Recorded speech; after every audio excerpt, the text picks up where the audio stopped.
I never thought I'd be typing these words with trembling fingers. But the daughter I raised with every ounce of love in my body is the same person who forced me to sleep in a dusty attic while she and her husband took over my bedroom. They believed they had all the power until the day I revealed the shocking truth that would change everything. I owned their entire mortgage. Before we jump back in, tell us where you're tuning in from, and if this story touches you, make sure you're subscribed, because tomorrow I've saved something extra special for you. My name is Meredith Harlow. At 63, I expected to be enjoying the peaceful golden years of my life in Willowbrook, the charming coastal town where I'd built my life from scratch. After losing my husband Preston to cancer 15 years ago, I'd managed to transform our small savings into a comfortable nest egg through careful investments and my thriving botanical illustration business. I wasn't wealthy by any means, but I was secure, at least financially. Emotionally was another matter entirely. My only daughter, Zara, had always been the center of my universe. From the moment I first held her in my arms, I promised to give her everything I never had: stability, education, and unwavering support. When Preston died, that promise only intensified. I became both mother and father, working tirelessly to ensure Zara never felt the absence of her father in terms of opportunities or experiences. The irony wasn't lost on me that my dedication to giving her everything would eventually lead to her taking everything from me. It began innocently enough. Zara and her husband Nico had been married for 3 years when they approached me about temporarily moving into my home while they renovated their first house, a charming Victorian in Oak Ridge Heights they'd purchased 6 months earlier. "It's just for 3 months, Mom," Zara assured me, her hazel eyes, so like her father's, wide with sincerity. "The contractor found black mold in the basement, and it's not safe for us to stay there during remediation." "Of course you can stay," I said without hesitation. My 3-bedroom craftsman had felt too large, too empty since Preston died. "You know this will always be your home." Those words would come back to haunt me in ways I couldn't imagine.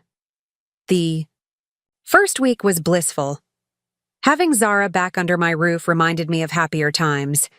We cooked together, shared bottles of wine on the porch swing, and for the first time in years, laughter echoed through the hallways of my home. Nico was charming and attentive, always offering to help with household repairs or technology issues. I remember thinking how fortunate Zara was to have found such a caring partner, how blind I was.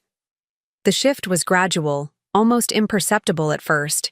Small comments about how outdated my furniture looked, gentle suggestions that perhaps I should modernize the kitchen. Boxes of their belongings multiplying in the living room, my own possessions slowly migrating to corners and closets to make space. "Mom, would you mind if we replace this sofa?" Zara asked one evening, bouncing slightly on my beloved navy couch, the one Preston and I had purchased when we first moved in. "It's sagging in the middle, and Nico's back hurts when he sits here." Before I could respond, Nico chimed in. "We found a perfect sectional that would really open up the space. We'll cover it, of course." I agreed, telling myself it was temporary. They needed comfort during this transition. The couch was old, all reasonable justifications. When their sectional arrived, an enormous gray monstrosity that dominated the living room, I noticed my reading chair had been moved to the garage to make space. "We'll bring it back in once everything's settled," Zara promised, but her attention was already elsewhere, directing the delivery men on the exact placement of their new furniture. That pattern repeated itself with alarming frequency. My kitchen. Cabinets were reorganized because it makes more sense this way. My bedroom television was upgraded to a smart TV because you'll love the streaming options, Mom. My garden redesigned because native plants are more sustainable. Each change was presented as an improvement, a gift, an act of care, and perhaps that's why I accepted them without protest. After all, weren't these the natural compromises of shared living? Then came the conversation that made my blood run. Cold. I was returning from my weekly watercolor class, walking up the stone path to my front door when I heard raised voices through the open kitchen window. I paused, keys in hand, not intending to eavesdrop but caught by the anger in Nico's tone. "It's been 4 months, Zara. 4. And we're still living with your mother like we're college students." I know, Zara sighed. "But the renovation?" "Timeline." "There is no renovation!" Nico's voice cracked like a whip. "We haven't even started the work. The contractor's estimate is just sitting on my desk." A heavy silence followed, during which I stood frozen, unable to move closer or retreat. "What do you want me to do?" Zara finally asked, her voice smaller now. "We need to be more aggressive." The refrigerator door opened and closed. "Your mother is sitting on this massive house all by herself. She doesn't need 3 bedrooms. We do, especially if we're going to start a family." "So what are you saying?" "I'm saying we need to make this arrangement permanent. Get her to sign over the house to us."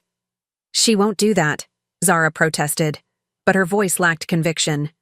"Everyone has their pressure points, babe. Your mom's is you. She'd do anything. For you. We just need to make her believe this is what's best for everyone."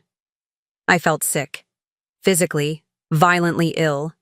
The keys slipped from my trembling fingers, clattering loudly on the stone path. The conversation inside immediately hushed. I quickly retrieved my keys, took several deep breaths, and entered my home as if I'd heard nothing. Zara and Nico greeted me with smiles that now seemed sinister in their calculation. "How was class, Mom?" Zara asked, her voice perfectly normal, perfectly loving. "Wonderful," I lied, hanging my bag on the hook by the door, a hook that had been moved 3 inches. To the left because Nico kept bumping his shoulder on it. "I'm a bit tired, though. Think I'll lie down for a bit." In my bedroom, I sat on the edge of my bed, the only piece of furniture that remained unchanged, and tried to make sense of what I'd heard. Had I misunderstood? Was there an innocent explanation? The rational part of my brain searched desperately for alternative interpretations, but my gut knew the truth. My daughter and her husband had moved in with no intention of leaving. That night, I barely slept. By morning, I'd made a decision to confront them directly. Clear communication was always the foundation of my relationship with Zara. Surely we could discuss this misunderstanding like adults. I waited until breakfast, when the 3 of us were seated around the kitchen table, a new glass-topped monstrosity that had replaced my cherished oak farmhouse table. "I wanted to ask about the renovations," I began carefully, stirring honey into my tea. "It's been 4 months now. How is the progress coming along?" Zara and Nico exchanged a quick glance. "It's complicated," Zara hedged. "The mold remediation uncovered some structural issues with the foundation." "Really?" I kept my tone neutral. "That sounds serious. And expensive." "Very," Nico confirmed grimly. "We're looking at extending the timeline by at least another 6 months." I nodded slowly. "I see. And have you had to adjust your budget for these unexpected costs?" Another glance between them. Preparing and narrating this story took us a lot of time, so if you are enjoying it, subscribe to our channel. It means a lot to us. Now back to the story. More transparent than they realized. "We're figuring it out," Zara said vaguely. "The contractor is working with us." "I'd like to see the property," I said, taking a sip of tea. "Perhaps this weekend, I might have some suggestions that could help." The panic that flashed across their faces confirmed everything. "That's not necessary, Mom," Zara said quickly. "It's a construction zone, not safe for visitors." "Besides," Nico added with a practiced smile, "we wouldn't want to burden you with our problems. You've already done so much by letting us stay here." I let the subject drop, but the die was cast. That evening, I drove to Oak Ridge Heights to see their house for myself. The Victorian stood quiet and undisturbed. No signs of construction equipment or ongoing work. Through the windows, I could see furniture draped with sheets, exactly as one would expect in a house temporarily vacated, not one undergoing major renovations. My heart ached with a pain that surpassed even my grief when Preston died. My husband's death had been beyond anyone's control, a cruel act of fate. This betrayal was deliberate, calculated, chosen. I returned home to find Zara and Nico watching, television in the living room, completely at ease in their deception. I said nothing about my discovery, needing time to process what this meant and decide how to respond. Over the next few days, I observed them with new awareness. The casual way they rearranged my belongings without asking. The dismissive tone when addressing my concerns about a leaky faucet or drafty window. The whispered conversations that abruptly ended when I entered a room. Then came the suggestion that would push me to my breaking point. "Mom?"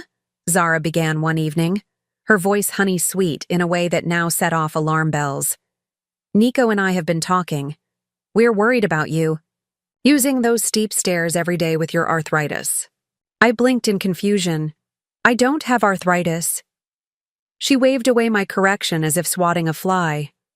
"You know what I mean. You're not getting any younger, and falls are the leading cause of injury in people over 60. I'm perfectly capable of navigating my own staircase, Zara," I said, an edge creeping into my voice. "Of course you are," she soothed. "But wouldn't it make more sense for you to use the converted attic bedroom? It's cozy, and you'd have your own bathroom. Plus, Nico and I could take the master bedroom, which would give us more space to set up a nursery in the guest room when the time comes." The suggestion was so brazen, so entitled, that for a moment I couldn't respond. They wanted to relegate me to the attic of my own home, the small space Preston had converted into a home office years ago. It had a sloped ceiling where you couldn't stand upright unless you were in the very center of the room, a tiny bathroom with a shower where the water never quite got hot enough, and poor insulation that made it freezing in winter and sweltering in summer. "You want me to move to the attic?" I finally managed. "It's not like that," Zara protested, though her flushed cheeks betrayed her. "We're just trying to find the best arrangement for everyone while we're all sharing the house." "The house that I own," I reminded her quietly. "Well, technically, yes," Nico interjected, his tone reasonable and measured like he was explaining something to a child. "But family is about sharing, right? About supporting each other through difficult times?" I wanted to scream, to rage, to demand they leave immediately. But 63 years of being nice and accommodating don't vanish in an instant. Instead, I found myself nodding, agreeing to consider it, and retreating to my bedroom, soon to be their bedroom, to think. That night, I made two decisions that would change everything. First, I would give them exactly what they wanted, moving to the attic without complaint. And second, I would begin gathering the resources and evidence to reclaim what was mine. The following weekend, I packed my belongings and relocated to the attic. Zara seemed momentarily thrown by my lack of resistance, but quickly recovered. "You'll love it up here, Mom," she insisted, arranging a vase of daisies on the small desk beneath the window. "It's like having your own private apartment." If by apartment she meant prison cell, perhaps she was right. The space was cramped. The air stale despite the single window I kept open whenever possible. The ceiling sloped so severely that I bumped my head at least 3 times a day until I learned to move like a hunched creature, always aware of the limitations of my space. From my attic perch, I watched as Zara and Nico continued their takeover of my home. They repainted walls without consultation, replaced more furniture, and gradually moved my photographs and mementos into storage boxes that found their way to the garage or basement. But while they believed they were cementing their control, I was silently working on my counteroffensive. The first step was understanding exactly what I was dealing with. Late one night, while they were at a dinner party, I searched their room. In Nico's desk drawer, I found bank statements revealing massive credit card debt, over $87,000 spread across multiple cards. Another folder contained overdue notices for their mortgage, now 3 months in arrears.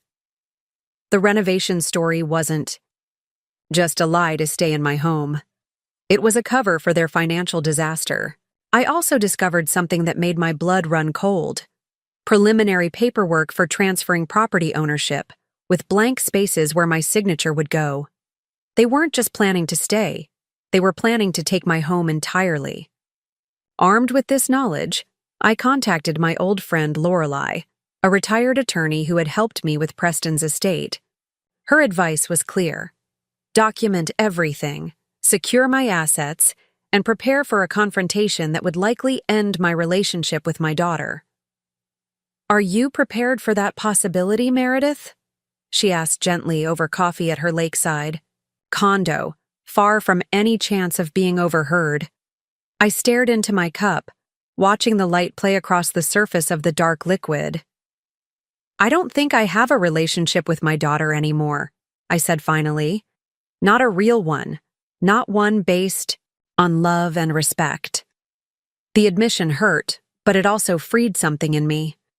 The constant hope that things would improve, that Zara would remember the values I'd raised her with, had kept me trapped in a cycle of disappointment and manipulation. Now, I could see clearly what needed to be done.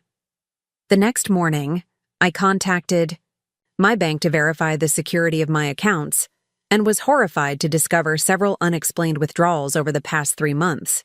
Small enough to escape immediate notice but totaling nearly $12,000. When I questioned the teller about these transactions, she confirmed they had been made using my debit card and PIN. A debit card that had mysteriously disappeared and been replaced by Zara, who had insisted on handling the call to the bank to save me the hassle. "Would you like to file a fraud claim, Ms. Harlow?" the bank manager asked when I explained the situation. The question gave me pause. Filing fraud charges would mean explicitly accusing my daughter of theft. Despite everything, I hesitated. "Not at this time," I finally said, "but I'd like to freeze all access to my accounts except through in-person visits with ID verification." Back home, I sat in my attic room, surrounded by boxes of my diminished life, and made a careful inventory of everything that had been taken from me, financially, emotionally, physically. The list was longer than I expected, and with each item added, my resolve strengthened. That evening, when I descended for dinner, I was still allowed to eat with them in what had once been my kitchen.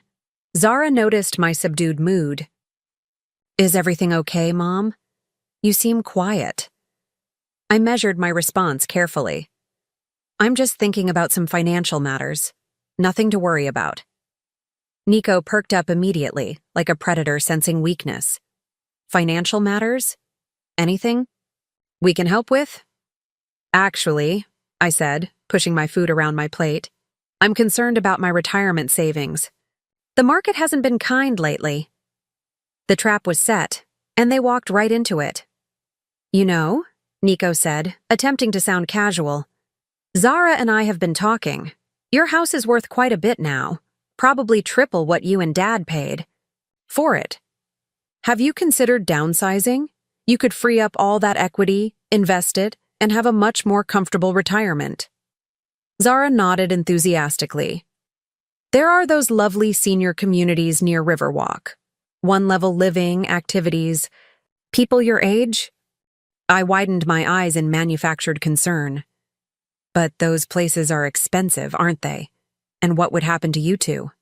"Well," Zara said, exchanging a quick glance with Nico, "we could take over the mortgage here. It would help us out, and you'd be free from all this maintenance and worry." I let my face show hesitation, then gradual acceptance. "That's actually something to consider. Let me think about it." The relief and triumph that flashed across their faces would have been comical if it weren't so heartbreaking. They truly believed they had won. Over the next few days, they intensified their campaign, Brochures for retirement communities mysteriously appeared on my nightstand. Nico casually mentioned a friend who specialized in transitioning seniors to appropriate housing. Zara began pointing out every creak in the floorboard, every flicker of the lights, as evidence that the house was becoming unsafe for me. While they plotted my removal, I was busy with my own plans. First, I visited my safe deposit box at the bank and retrieved the documents I needed. Then, I made an appointment with Lawrence Kaplan, the longtime family attorney who had handled Preston's affairs after his death. Finally, I arranged a meeting with Marlene Chen at Coastal Community Bank. "Ms. Harlow," Marlene greeted me warmly in her office overlooking the harbor. "It's been too long. How can I help you today?" I placed a folder on her desk. "I need information about a mortgage loan that I believe is held by your bank." She frowned slightly. "You know I can't disclose details about other customers' accounts, even if I'm the one who co-signed the loan?" I slid a document across the desk. The original mortgage agreement for Zara and Nico's Victorian in Oak Ridge Heights, bearing my signature as guarantor. Marlene's expression cleared as she examined the document. "I see. In that case, yes, I can discuss this with you." What followed was a sobering confirmation of what I'd already suspected. Zara and Nico hadn't made a mortgage payment in 4 months. The bank was preparing foreclosure proceedings. Their financial house of cards was on the verge of collapse. But there was something else, something I hadn't known until that moment. "Ms. Harlow, are you aware that as co-signer, you're fully liable for this debt if they default?" I nodded slowly. I understood that when I signed. What I didn't understand was how quickly they would abandon their responsibilities. Marlene looked sympathetic. "You have options. Since you're not on the title, you could let it go to foreclosure, though that would affect your credit. Or I could assume the loan," I finished for her. "Take over the payments and eventually take possession of the property." She nodded. "Exactly. Though that would require significant resources on your part." I smiled for the first time that day. What if I told you I already have those resources? 3 hours later, I left the bank with a new arrangement in place. The mortgage on Zara and Nico's Victorian now had a single name on it, mine. I had effectively purchased their house out from under them, without their knowledge. The foreclosure proceedings were halted, and Coastal Community Bank was very happy to have transformed a potential loss into a guaranteed return. What Zara and Nico never knew, what I had never seen a need to share with them, was that Preston had left me far better provided for than they realized. His life insurance policy, combined with prudent investments over 15 years, had created a financial cushion they couldn't begin to imagine. I wasn't wealthy, but I was secure enough to act when necessary. And now I owned both houses, the one they lived in with me and the one they had abandoned. That night, I slept more peacefully than I had in months, despite the lumpy mattress and drafty windows of my attic room. I had taken back control in one significant way, but I wasn't ready to reveal my hand just yet. There were still more pieces to put in place. The following week brought a new development.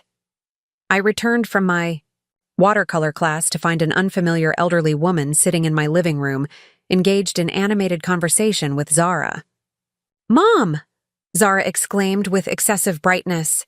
"This is Vivian from Sunset Haven Senior Living.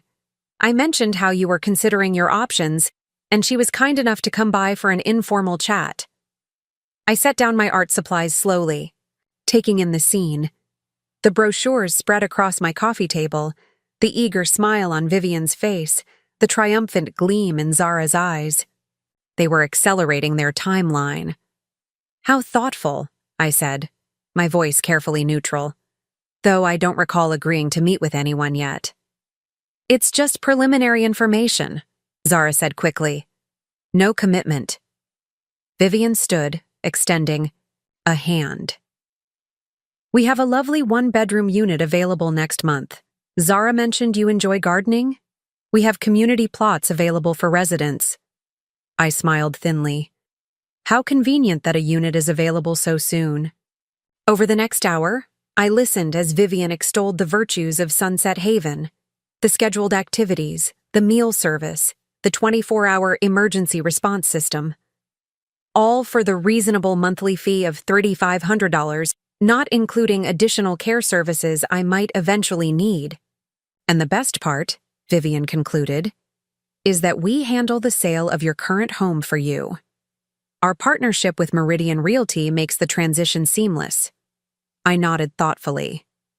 That does sound convenient. May I ask who at Meridian handles these arrangements? Marcus Jennings, Vivian said promptly. He specializes in senior transitions. Marcus Jennings, I repeated. Nico's racquetball partner, if I'm not mistaken. A flicker of surprise crossed Zara's face before she composed herself. Is he? What a small world. Indeed, I agreed pleasantly. Thank you, Vivian. This has been most informative. I'll certainly consider Sunset Haven when I'm ready to make a change.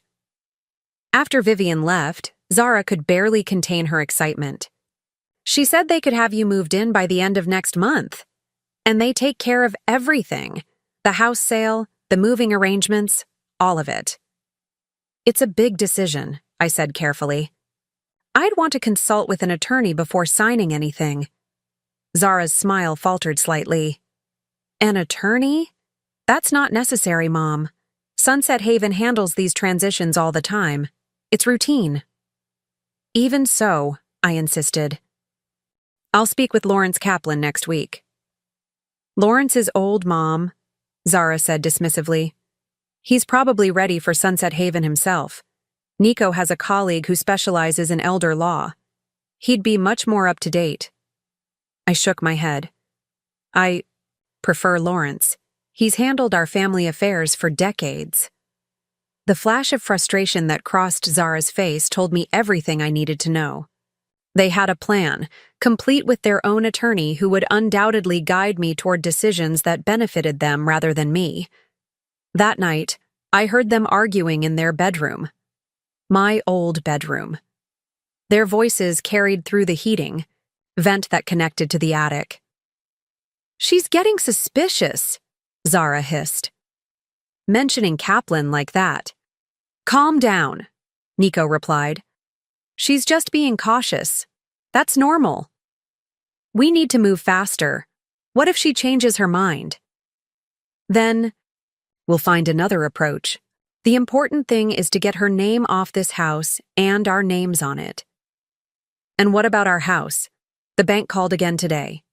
A pause. What did you tell them? That we're working on it, Zara said, her voice tight with anxiety. But they're talking about foreclosure now. We need her to sign over this place before that happens, or we'll have nowhere to go. I had heard enough. Quietly, I moved away from the vent and sat on the edge of my bed, thinking. Their desperation was increasing, which made them both more dangerous and more vulnerable. I needed to accelerate my own timeline. The next morning, I left early, leaving a note that I was spending the day with Lorelei. Instead, I drove to Oak Ridge Heights and parked in front of Zara and Nico's Victorian. Using the spare key I'd been given for emergencies, I let myself in. The house stood silent and stale, unlived in for months now. Dust sheets covered the furniture. Mail had piled up inside the door despite their claims of checking on the property regularly. I made my way through each room, taking photographs with my phone, documenting the abandoned state of the home. There was no sign of renovation, work, no evidence of black mold remediation, no construction materials or tools, just a perfectly sound house that had been deserted for a lie. In the kitchen, I found stacks of overdue bills, utilities, credit cards, property taxes. Nico's home office contained even more damning evidence: collection notices, denied loan, applications, and a letter from his employer warning about excessive absences. The picture became clearer with each discovery. They weren't just trying to take my home. They were drowning financially and saw my property as their lifeline. The depth of their deception was breathtaking. I took more photographs, gathered key documents, and left everything else exactly as I had found it.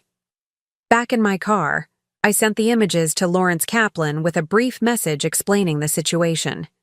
His response was immediate. "Come to my office. Tomorrow, 10 a.m."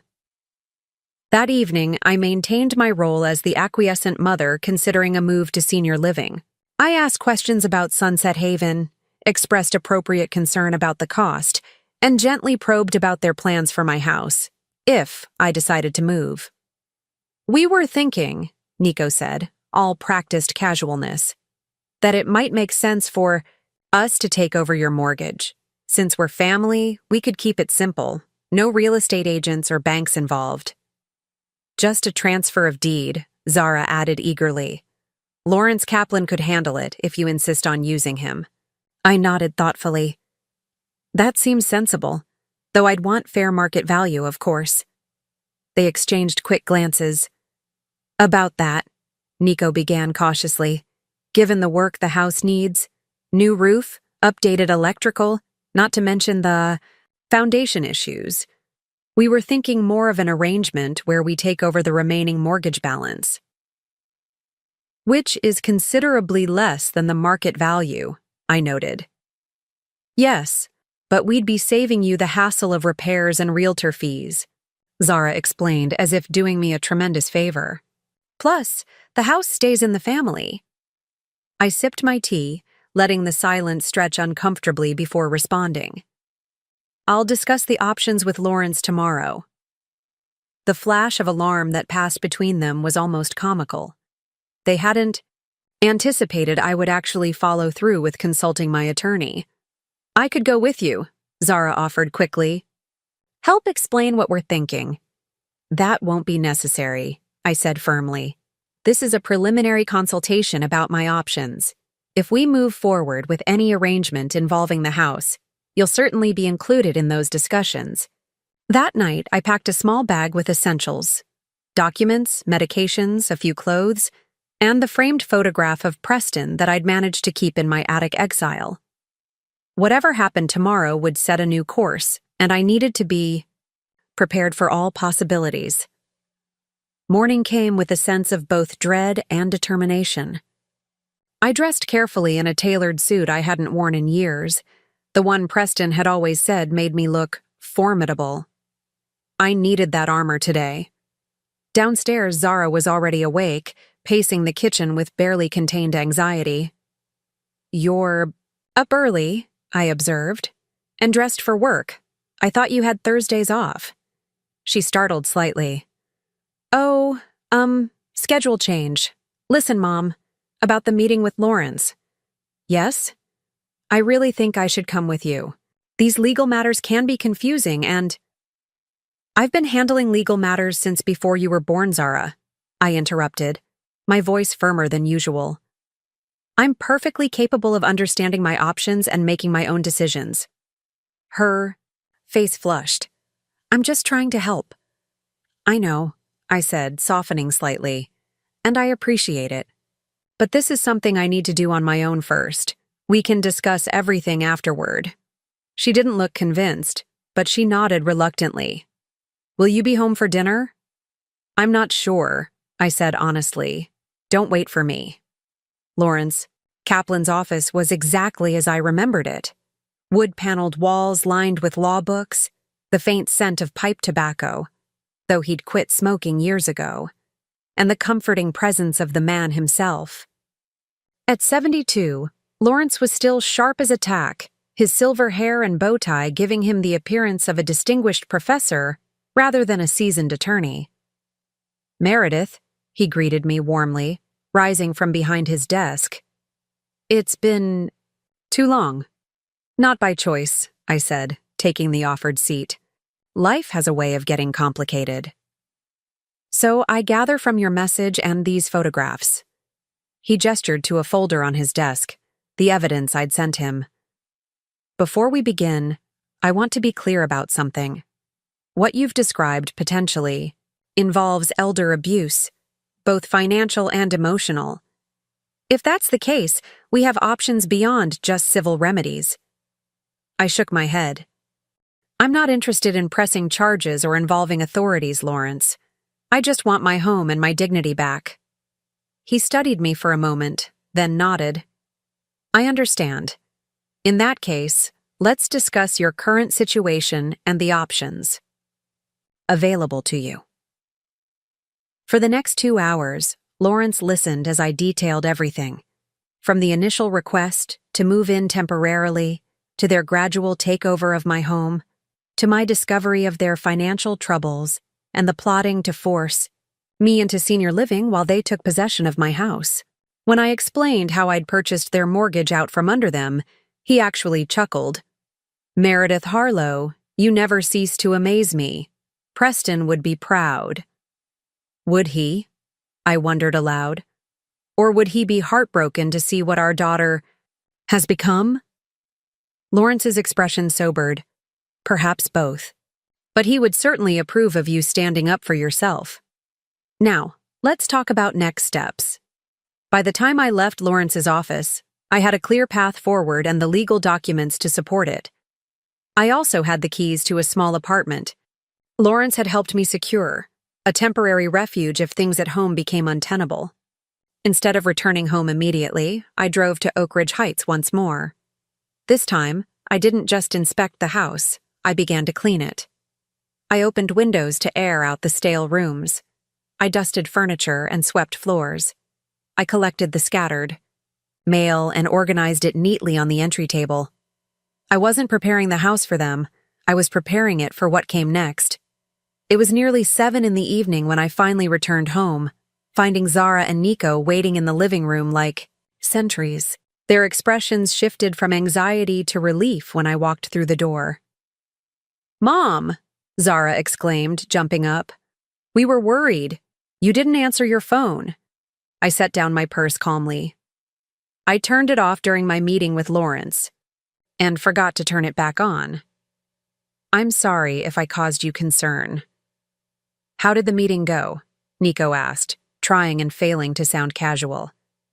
"Very informative," I said, hanging my coat in the closet. Lawrence had some excellent insights about my situation. They waited expectantly, but I offered nothing more, moving toward the kitchen to make a cup of tea. They followed like anxious shadows.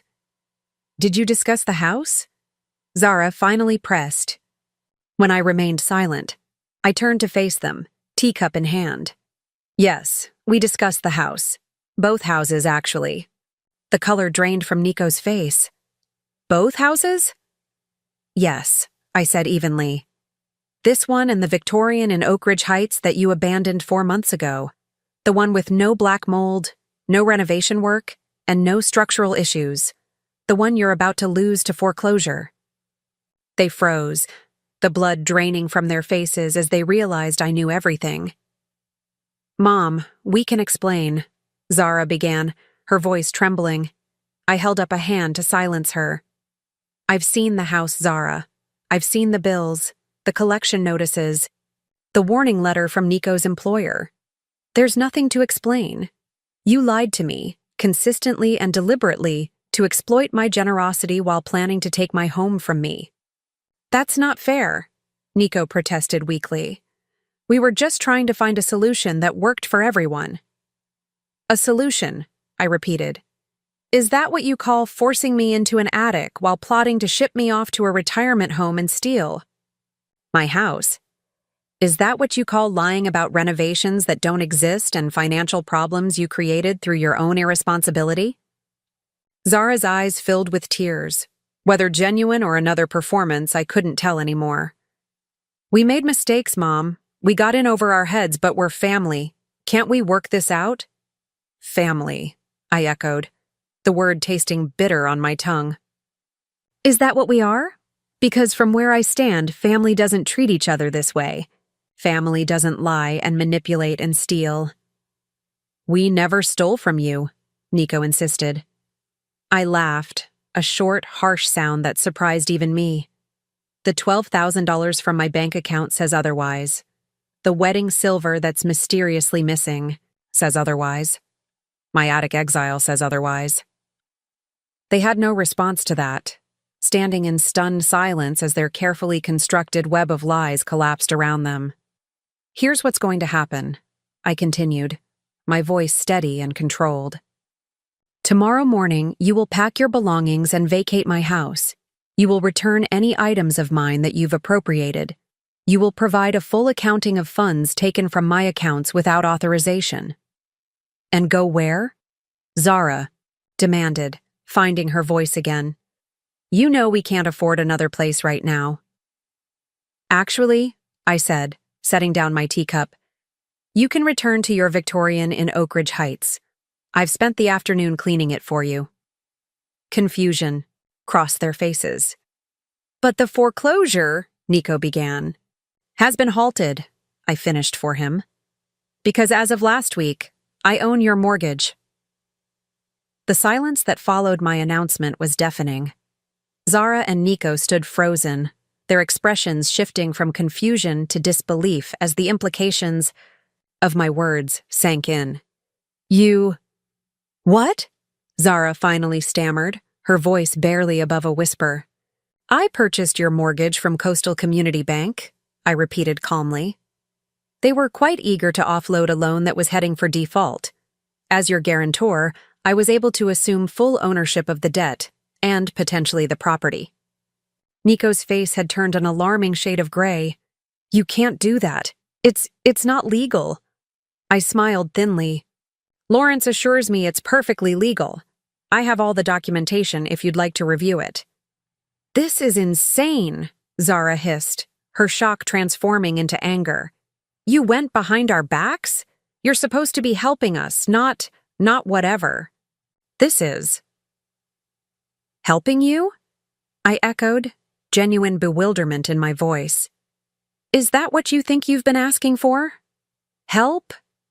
You lied to me about renovations that didn't exist. You manipulated me into letting you move in. You relegated me to the attic of my own home. You stole from my bank accounts. You plotted to force me into a retirement home so you could take my house.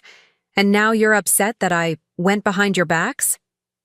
Nico stepped forward, his lawyer persona taking over as he attempted to regain control of the situation.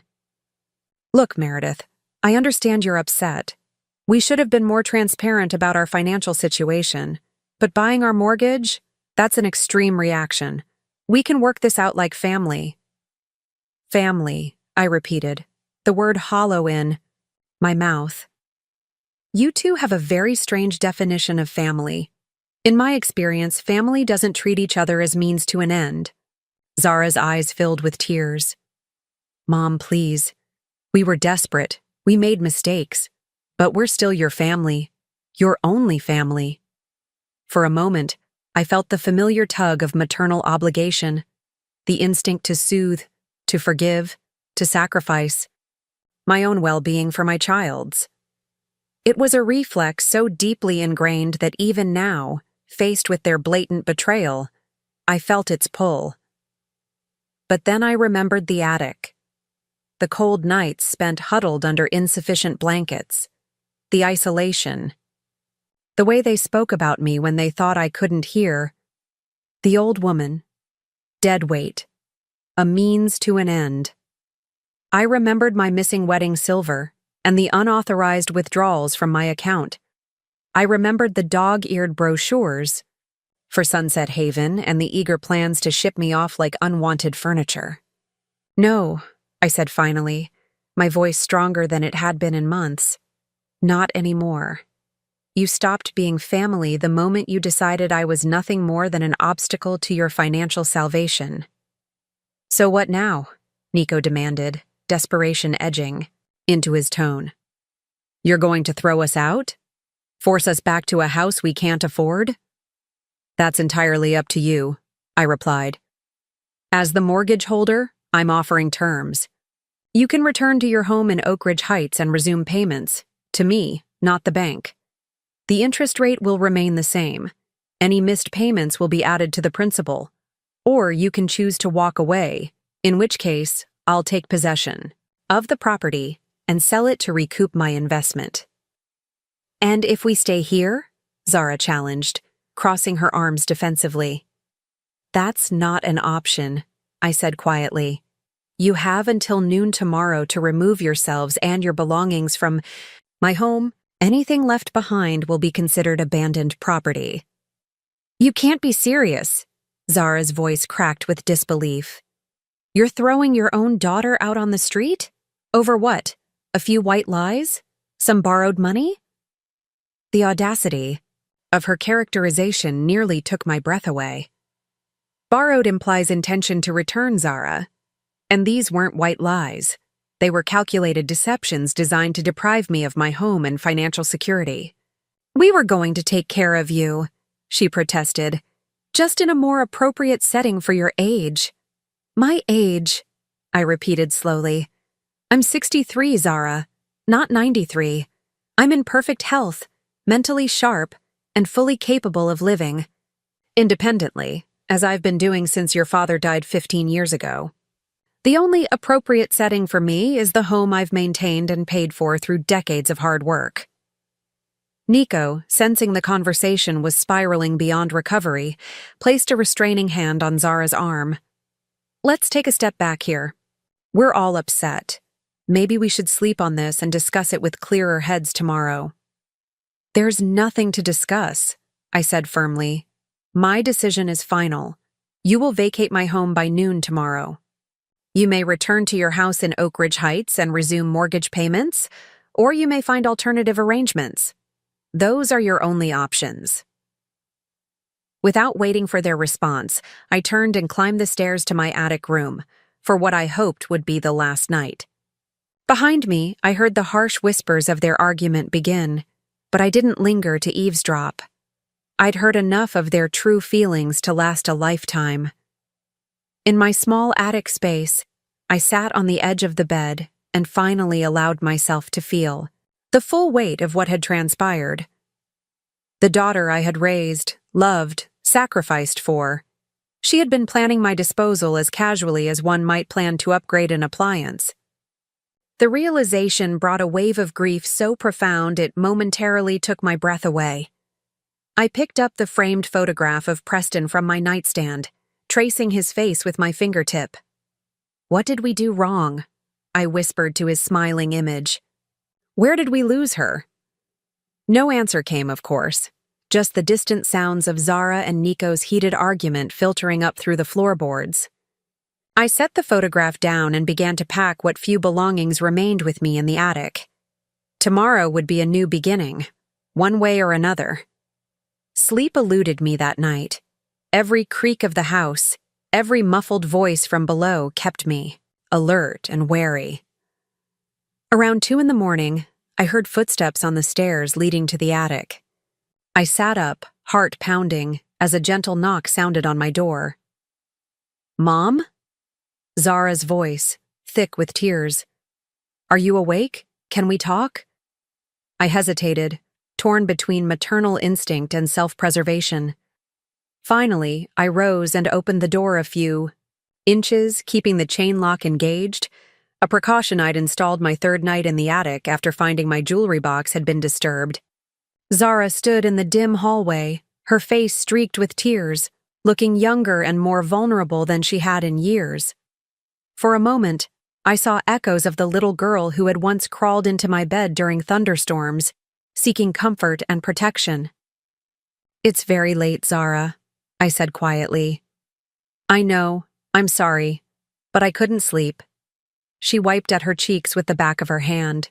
Mom, please, we need to talk about this. I don't want it to end this way. How did you expect it to end? I asked, genuinely curious. When you were planning to move me to Sunset Haven and take my house, how did you see that playing out? She had the grace to look ashamed. It wasn't like that. Not completely. We were desperate, yes, but we would have taken care of you. From a distance, I noted. In a facility that would have drained my resources while you lived in my home. We made mistakes, she admitted, her voice breaking. Big ones. But please, Mom, don't throw away 35 years of mother-daughter relationship over this.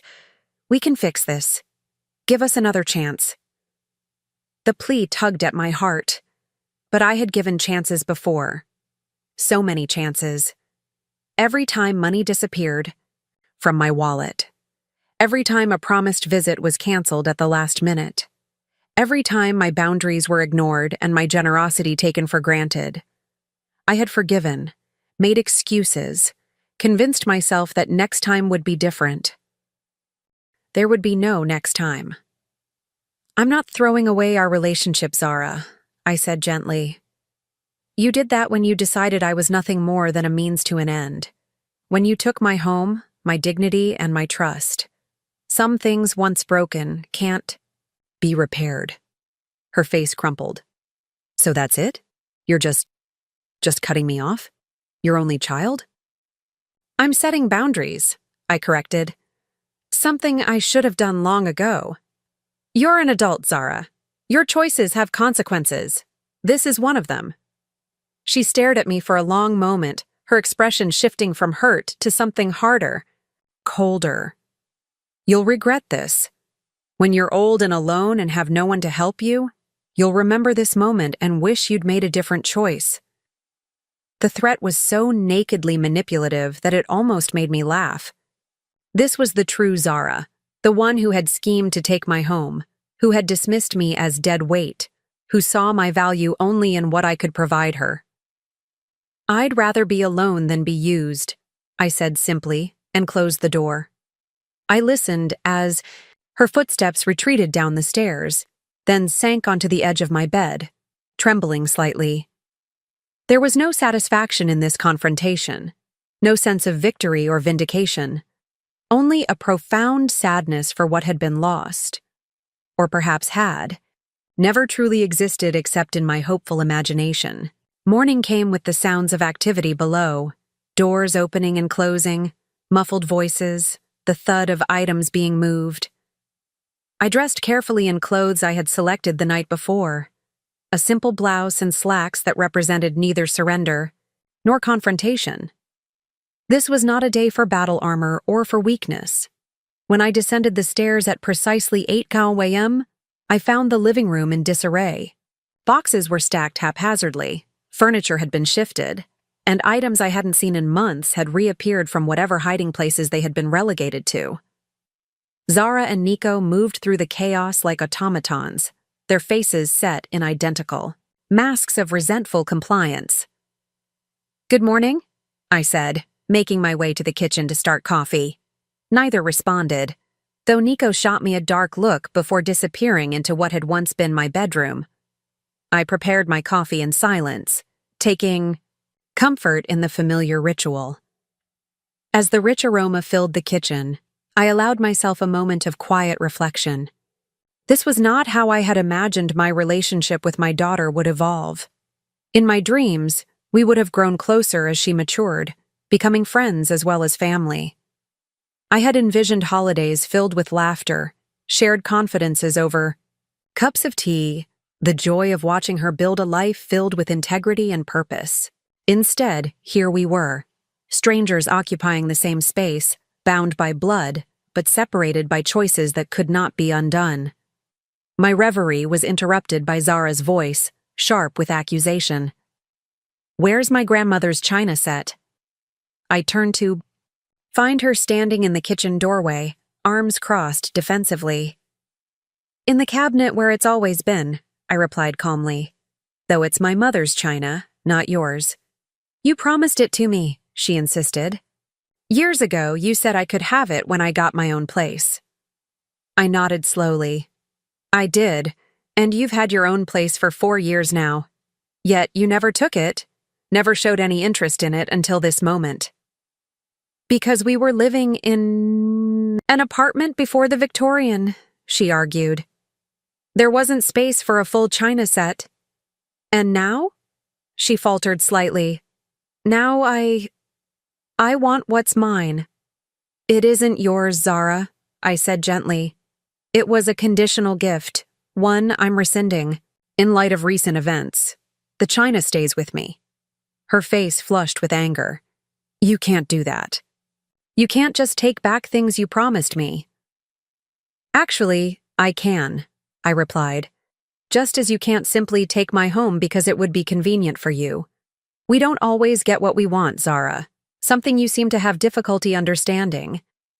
For a moment, I thought she might lash out physically. Her hands clenched at her sides, her body rigid with fury. Instead, she spun on her heel and stalked back to the living room, where I heard her mutter to Nico, "She's being impossible. Just take what we need." The implication was clear, and I made a mental note to check my valuables before they departed. It seemed the lessons of respect and boundaries had yet to take root. The next few hours passed in tense silence as they continued packing. I neither helped nor hindered, simply maintained a watchful presence as my home was gradually restored to me. When Nico attempted to remove a painting Preston had purchased on our 20th anniversary, a piece that had always hung in our bedroom, I stepped forward wordlessly and took it from his hands, replacing it on the wall without comment. He didn't challenge me. At 11:45 a.m., 15 minutes before my deadline, they had filled Nico's SUV with boxes and bags of their belongings. What they couldn't fit would presumably be collected later, though I had no intention of making that easy. For them, Zara stood in the entryway, keys in hand, her expression a complex mixture of anger, hurt, and something that might have been regret if I were feeling generous in my interpretation. "So this is really it," she said, her voice tight. "You're choosing your house over your daughter." "No, Zara," I corrected gently. "I'm choosing self-respect over exploitation. There's a significant difference." Nico appeared behind her, placing a hand on her shoulder. "Let's go. We can send for the rest of our things later." "Actually," I interjected, "anything left behind? Afternoon today will be donated to the women's shelter on Maple Street. They're always in need of household items for families starting over." His eyes narrowed. "Some of those things are expensive. Designer pieces." "Then I suggest you take them now," I replied evenly. Zara looked around the entryway one last time, her gaze lingering on the family photographs that lined the wall. Images of happier times that now seemed like scenes from another life entirely. "You'll regret this," she said, echoing her words from the night before. "When you need us, we won't be there." The threat might have wounded me once. Now, it merely highlighted the transactional nature of what our relationship had become. "You haven't been there for me in years, Zara," I said softly. "The only difference now is that I've stopped pretending otherwise." Without another word, she turned and walked out the door, Nico following close behind. I watched from the window as they loaded into the SUV, neither looking back as they pulled away from the curb and disappeared down the street. And just like that, I was alone in my home for the first time in almost 5 months. The silence that followed their departure was profound. Not the tense, wary quiet of recent weeks, but a deep, peaceful stillness that wrapped around me like a familiar blanket. I moved through the rooms slowly, reacquainting myself with my space, noting what had been changed, what had been taken, what had been left behind. In the master bedroom, my bedroom, I stripped the linens from the bed immediately, unwilling to sleep on sheets that carried their scent.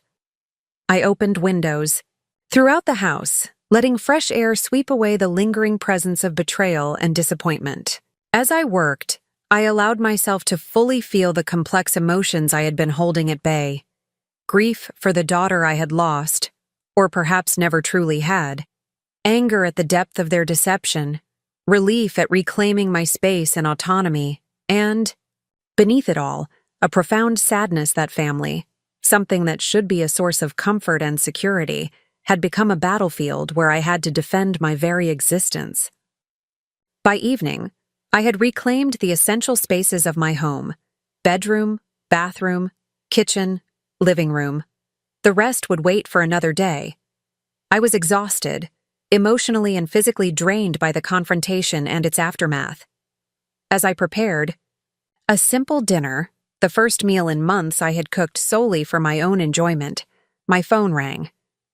The screen displayed a name I hadn't seen in weeks: Eleanor Walsh. my oldest friend, who had gradually stopped calling after being repeatedly told I was too busy to come to the phone. Another of Zara and Nico's tactics to isolate me. "Eleanor?"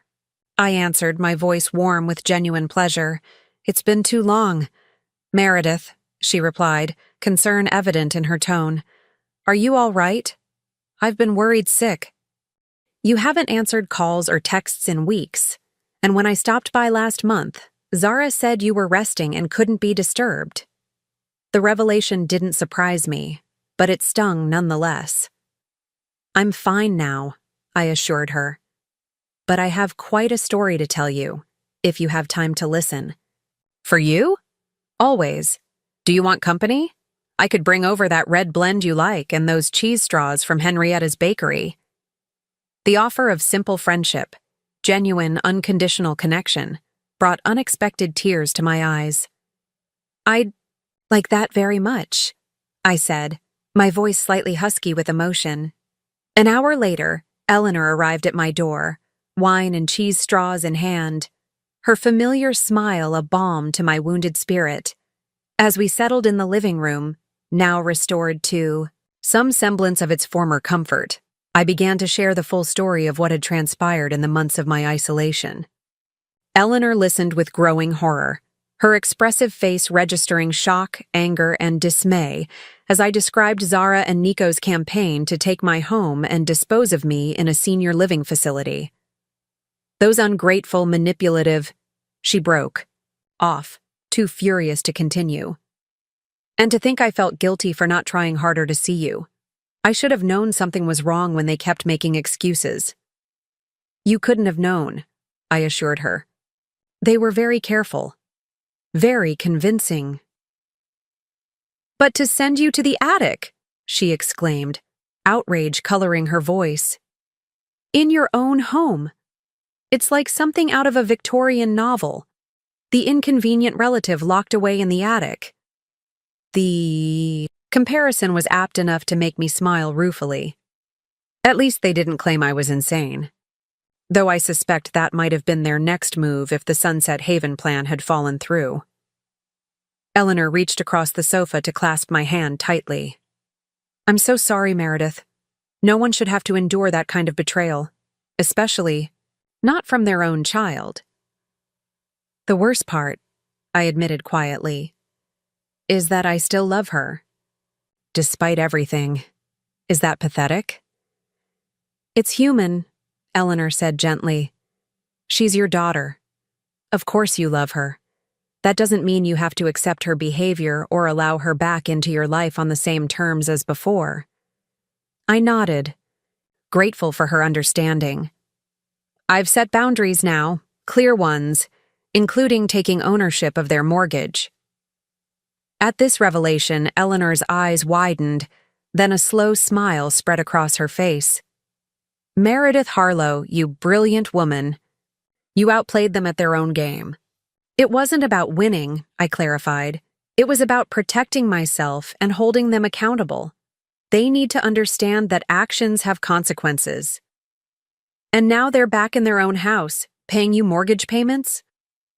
She shook, her head in amazement. "There's a certain poetic justice to that arrangement." "If they choose to stay," I said, "they have options. Not good ones, perhaps, but options nonetheless." We talked late into the evening, the familiar rhythm of conversation with a trusted friend helping to restore my sense of normalcy. When Eleanor finally left, promising to return the next day to help me continue reclaiming my space, I felt more centered than I had in months. That night, in my own bed with fresh linens, I slept deeply and dreamlessly for the first time since Zara and Nico had invaded my home. Whatever tomorrow might bring, tonight I was safe, secure, and, most importantly, free from the constant vigilance and tension that had characterized my existence under their roof. The next morning dawned bright and clear, a perfect spring day that seemed to mirror my newfound sense of liberation. I rose early, prepared coffee, and sat on my back, porch watching the sun rise over my garden, neglected now, but still mine to cultivate as I chose. At precisely 9:00 a.m., my phone rang. The screen displayed a number I didn't recognize, but something told me to answer rather than let it go to voicemail. Hello, Meredith Harlow speaking. Ms. Harlow, this is Marcus Jennings from Meridian. Realty, a smooth male voice replied. I'm calling regarding the property at 1847 Oak Ridge Heights Boulevard. Nico's racquetball partner, the realtor who worked with Sunset Haven to facilitate senior transitions. My guard immediately went up. Yes, Mr. Jennings. What about it? I understand you recently assumed ownership of the mortgage on that property, he continued, a note of careful neutrality in his tone. I'm calling to inquire whether you might be interested in listing it for sale. The market in Oak Ridge Heights is quite strong at the moment. So that was their play. Attempt to get me to sell the Victorian, probably so they could collect some portion of the proceeds. A clever move, if transparent.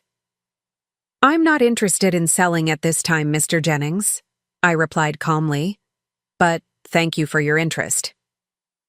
Perhaps I could present some comparable sales figures, he persisted. The property could command a significant price, well above what you paid for the mortgage. I'm well aware of the property's value, I said, my voice cooling slightly. As I said, I'm not interested in selling. A pause, then. May I ask what your intentions are for the property? My clients... Your clients being my daughter and son-in-law? I interrupted. Another pause, longer this time. Yes, they expressed interest in resolving this situation amicably. There's nothing to resolve, Mr. Jennings. The situation is quite straightforward. I own the mortgage on the property. They may continue living there and making payments to me, or they may vacate and forfeit their equity. Those are the only options available. Ms. Harlow, he began again, his tone shifting to something more persuasive. I understand there's been some family discord. Perhaps a third-party mediator could help facilitate a resolution that satisfies everyone's needs. My needs are already satisfied, I replied simply. I have my home back and I have security. What Zara and Nico do with their lives now is entirely up to them. But surely as a mother... Mr. Jennings, I cut him off firmly. My relationship with my daughter is not your concern, nor is it relevant to the financial arrangement regarding the property. Please convey to your clients that my terms remain unchanged. Good day. I ended the call before he could respond, feeling a strange mixture of sadness and resolve. They were still trying to manipulate the situation, still seeking advantage, rather than accepting responsibility. Some things, it seemed, would never change. Later that afternoon, as Eleanor and I sorted through the remaining items Zara and Nico had left behind, my doorbell rang. I exchanged a wary glance with Eleanor, before moving to answer it, half expecting to find Zara or Nico making another attempt to sway me. Instead, I found Lawrence Kaplan standing on my porch, briefcase in hand, his bow tie slightly askew as always. Lawrence, I greeted him with genuine pleasure. This is unexpected. Come in. He stepped inside, nodding a greeting to Eleanor, whom he knew from various community functions over the years. I apologize for dropping by unannounced, Meredith, but I thought you should see these documents immediately. He patted his briefcase with significance. Of course, I gestured toward the dining room. We can talk in there. Once seated at the table, Lawrence withdrew several official-looking papers from his briefcase and laid them out methodically. I received these this morning via courier from Wexler & Associates, the firm where Nico's colleague in elder law practices. I picked up the top document, scanning it quickly, my stomach tightening as I absorbed the legal language. They're filing for guardianship? Over me? Lawrence nodded grimly. They're alleging diminished capacity and financial vulnerability, claiming, you're being manipulated and are unable to make sound decisions regarding your property and finances. Eleanor, who had followed us into the dining room, made a sound of outrage. That's absurd. You're sharper than people half your age. It is absurd, Lawrence agreed, and frankly, offensive. But it's also a strategy, and not an uncommon one. Unfortunately, they're attempting to gain legal control over your assets by claiming you're mentally unfit. I set the document down carefully, my hands steadied despite the anger building inside me. On what grounds? What evidence could they possibly have? The petition cites erratic financial decisions, specifically your purchase of their mortgage and your decision to, quote, evict family members dependent on your support. They're framing your actions as signs of cognitive decline rather than as rational responses to their exploitation. Eleanor snorted derisively. Cognitive decline? You outmaneuvered them at every turn. I appreciated her outrage, but my mind was already racing ahead to implications and countermoves. What's the likely outcome here, Lawrence? Should I be worried? He adjusted his glasses thoughtfully. Concerned, yes. Worried, no. These petitions require substantial evidence to succeed, especially when the subject is actively opposing them. They've requested a psychological evaluation, which is standard procedure. If granted, you'd be assessed by a court-appointed evaluator. And if I refuse, that would potentially strengthen their case, he admitted. The court might interpret refusal as an indication that you have something to hide. I drummed my fingers on the table, thinking. So I submit to an evaluation that proves I'm perfectly competent, and the petition is dismissed. Ideally, yes, but these cases can become messy. Family members sometimes bring in their own experts with contradicting opinions. Proceedings can drag on for months, even years, in some cases, during which time my assets could be frozen, my decision-making power limited. The strategic brilliance of their move wasn't lost on me, despite its moral bankruptcy. They had found a way to potentially regain control without addressing their own actions.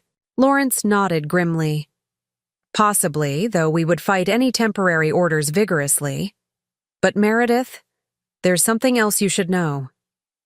He slid another document across the table. This was included with the petition. It was a medical assessment from Dr. Gregory Winters, a psychiatrist I had never met, dated just 3 weeks earlier. It stated that based on observations and information provided by family members, I displayed signs of early cognitive decline consistent with beginning stage dementia, including paranoia, confusion about financial matters, and hostility toward caregivers. This is a fabrication, I said quietly, ice in my veins. I've never met this doctor. I suspected as much, Lawrence replied, which is why I've already filed a complaint with the medical board and a motion to dismiss this petition on grounds of fraudulent evidence. But Meredith, this shows how far they're willing to go. I sat back in my chair, absorbing the implications.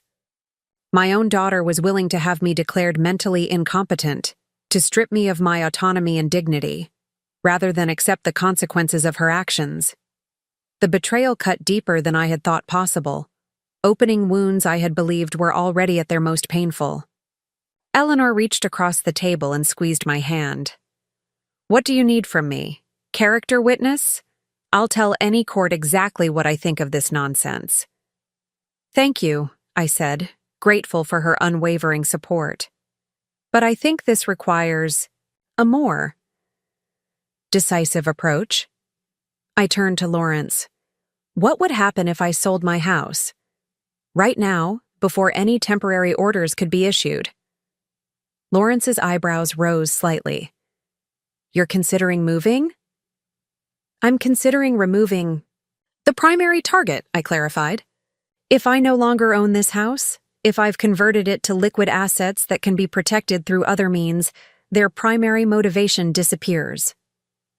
It could work, Lawrence said slowly. Though they might argue the sale itself is evidence of erratic behavior. Not if there's a clear rational purpose behind it, I countered, and not if the proceeds are managed in a way that demonstrates financial competence. Eleanor looked at me with concern. But Meredith, this is your home. You love this house. I do, I acknowledged, but I'm beginning to think my attachment to it has become a vulnerability. Maybe it's time for a fresh start somewhere they can't find me so easily. We talked for another hour, exploring options and strategies. By the time Lawrence left, we had developed a two-pronged approach. He would fight the guardianship petition through legal channels, while I would begin preparing my home for a potential quick sale if necessary.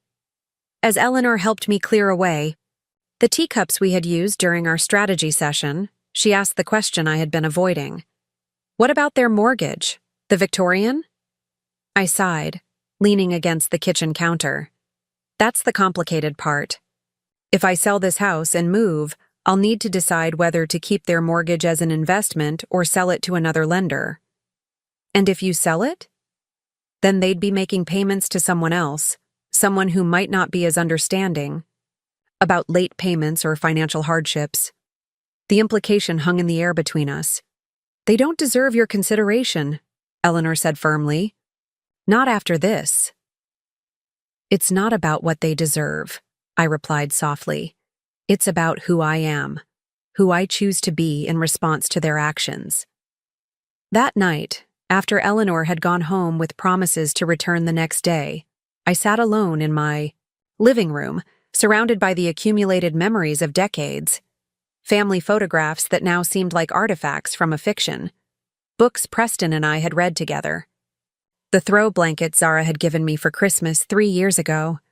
One of the last gestures that had seemed genuinely thoughtful before the mask had slipped completely. I picked up my phone and scrolled to Zara's contact information, my thumb hovering over the call button.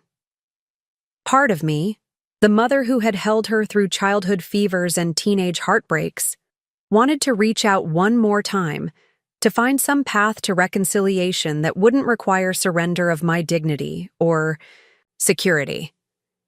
But the more rational part of me recognized that any overture would be interpreted as weakness, as an opening to exploit. They had made their position clear with the guardianship petition.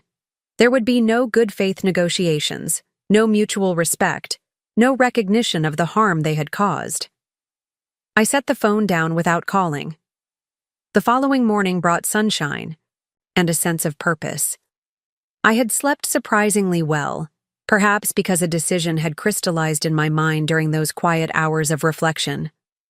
I would sell the house, regardless of the outcome of the guardianship petition. Not out of fear or retreat, but as a positive step toward a new chapter of life, one defined by my choices rather than by the manipulations of others. I called Lawrence to inform him of my decision, then contacted a realtor I had known for years, someone with no connection to Zara, Nico, or Marcus Jennings. By noon, I had scheduled an appraisal and listing appointment for the following day. By evening, I had begun the bittersweet process of sorting through 30 years of accumulated possessions, deciding what to keep, what to sell, what to donate. Eleanor arrived as promised, bringing reinforcements in the form of 2 other friends. From our book club, Daphne and Gloria, women who had once been regular visitors to my home before Zara and Nico's campaign of isolation had taken effect. Their shock at learning what had transpired quickly gave way to indignation, then to practical support as they helped me sort through closets and cabinets. I found another box of Zara's childhood things, Daphne called from the guest room closet. Keep or donate? I considered the question, feeling the familiar pang of maternal sentiment warring with my new resolve. Set it aside, I decided. I'll have Lawrence send her a formal notice that she can collect any remaining personal items by a specific date, after which they'll be considered abandoned. Gloria, who was helping me sort kitchen items, paused with a serving platter in her hands. Are you sure you want to sell? You could rent the house instead, keep the asset but move somewhere they don't know about. I've considered that, I admitted. But being a landlord comes with its own complications. And honestly, I think I'm ready for a completely fresh start. Any ideas where you might go? Eleanor asked, emerging from the dining room with a stack of linens. Actually, yes. The idea had come to me during the night, emerging fully formed, as if it had been waiting patiently for recognition. Coast Haven. My friends exchanged surprised glances. Coast Haven was a small artists' community about 90 minutes north, a place Preston and I had discovered on a weekend drive years ago and had often talked about retiring to someday. After his death, I had occasionally visited for inspiration, for my botanical illustrations, always feeling a sense of peace in its quiet streets and ocean views. "It's perfect," Eleanor said after a moment of consideration. "Far enough to discourage casual visits, but close enough that your real friends can still see you regularly." Daphne nodded enthusiastically. "And the art community there is wonderful. You could expand your illustration work, maybe even teach workshops." The idea took stronger root with each passing moment. Not a retreat, but an advance toward something I had wanted, but had set aside.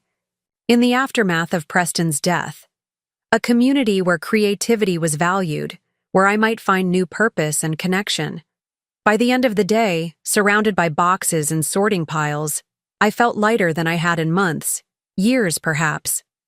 The house that had become a battleground was being transformed back into what it had always been meant to be, a vessel for memories, not a prison of obligation. The next morning, the realtor arrived promptly at 9. Vivian Holcomb was in her late 50s, brisk and professional with an encyclopedic knowledge of the local market. She walked through each room making notes, occasionally asking questions about renovations or maintenance history. In the kitchen, as she examined the updated appliances Zara and Nico had insisted on installing, using my credit card, I later discovered. She paused. "The market is exceptionally strong right now, Meredith. Inventory is low and buyers are competitive. I think we could list significantly higher than you might expect." "How soon could it be on the market? With professional photos and staging? A week, perhaps less if we push." She studied my face. "You're in a hurry." It wasn't a question, but I answered anyway. "Let's say I'm motivated." She nodded, understanding without requiring further explanation. "I have a photographer who can be here tomorrow. If you can have the house ready for staging by Friday, we could list by Monday."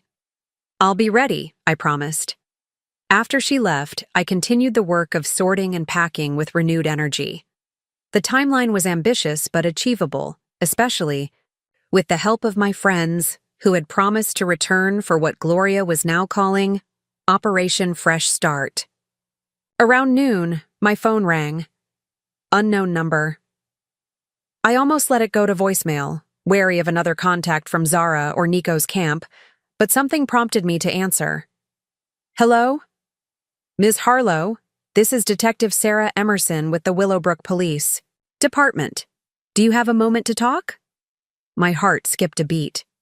"Of course, Detective. Is something wrong?" "I'm calling regarding a report that was filed this morning. A Marcus Jennings stated that he's concerned about your welfare, claims you may be being taken advantage of by individuals who have isolated you from family members trying to assist you." The audacity was breathtaking. They had escalated from legal maneuvers to involving law enforcement. "I see," I said carefully.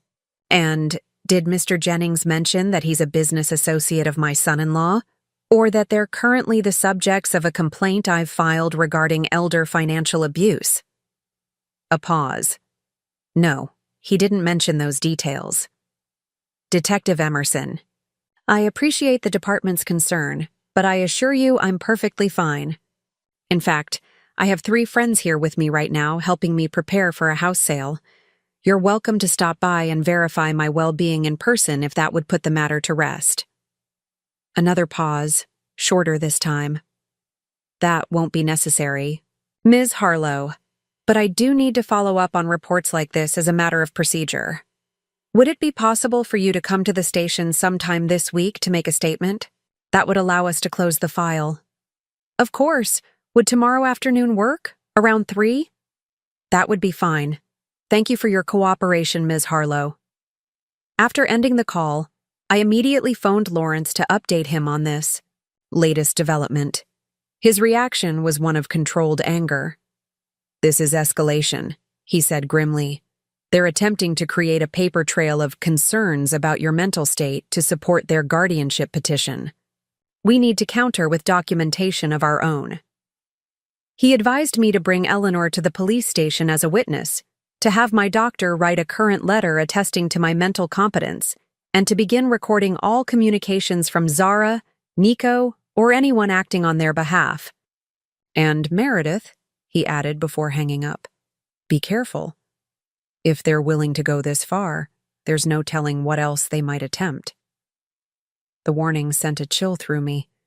Not because I feared physical harm from Zara or Nico, they were too calculating for that kind of direct action, but because I realized how completely our relationship had devolved from family bonds to tactical warfare.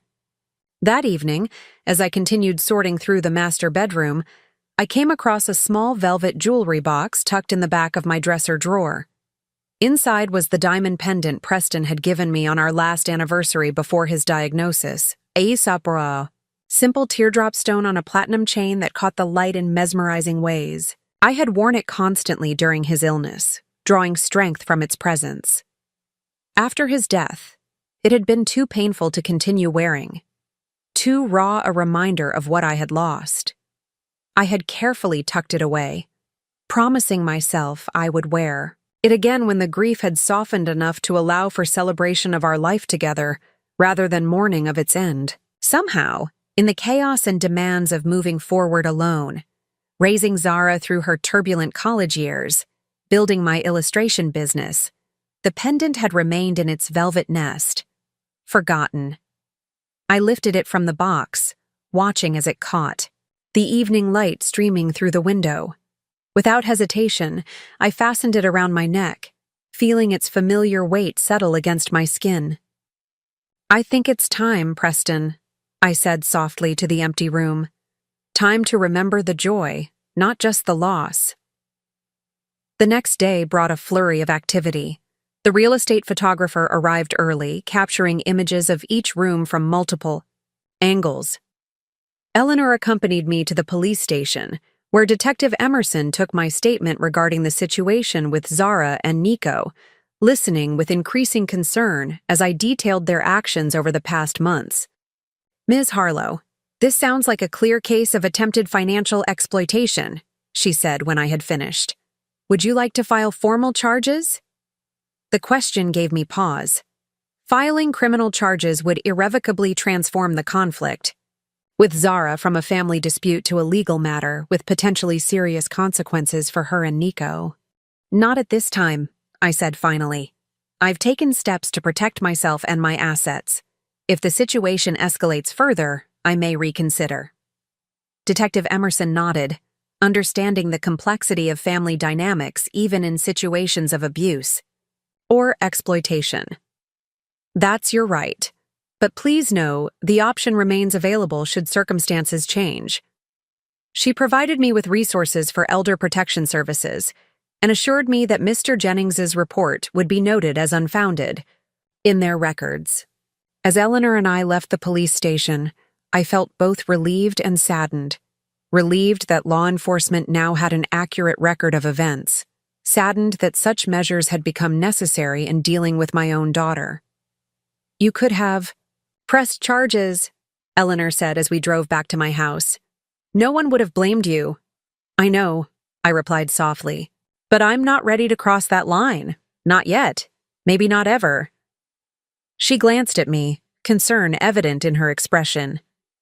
"Just promise me you won't let misplaced maternal loyalty override your safety or well-being. They've shown they're willing to go to extraordinary lengths to get what they want." "I promise," I assured her, knowing she was right. There was a difference between compassion and foolishness, between leaving a door open to future reconciliation and leaving myself vulnerable to further exploitation. Back at the house, I found a voicemail from Vivian, the realtor. The photographer's Images had turned out beautifully, and she had already received inquiries from several agents with potential buyers based solely on the description she had provided to colleagues. If I was amenable, she wanted to schedule a private showing for a particularly motivated buyer the following day, before the official listing even went live. I returned her call immediately, agreeing to the showing. The momentum of change was building, carrying me forward with a sense of purpose and possibility that I hadn't experienced in far too long. That night, as I prepared for bed, my phone chimed with a text message notification. I checked the screen with some trepidation, half expecting another manipulative overture from Zara or a thinly veiled threat from Nico. Instead, I found a message from a number I didn't recognize. Ms. Harlow, this is Leonard Chen from Coast Haven Arts Collective. Your friend Eleanor Walsh suggested I contact you. We're looking for someone to teach botanical illustration workshops this summer, and she mentioned you might be relocating to our area. I'd love to discuss the possibility if you're interested. I stared at the message, a smile slowly spreading across my face. Eleanor, bless her, had already begun building bridges to my new life, opening doors before I had even fully committed to walking through them. With fingers that trembled slightly with excitement rather than fear, I typed a reply. Mr. Chen, thank you for reaching out. I would indeed be interested in discussing this opportunity. I'm planning to visit Coast Haven next week to look at potential homes. Perhaps we could meet then? His response came almost immediately. That would be perfect. Looking forward to Dao.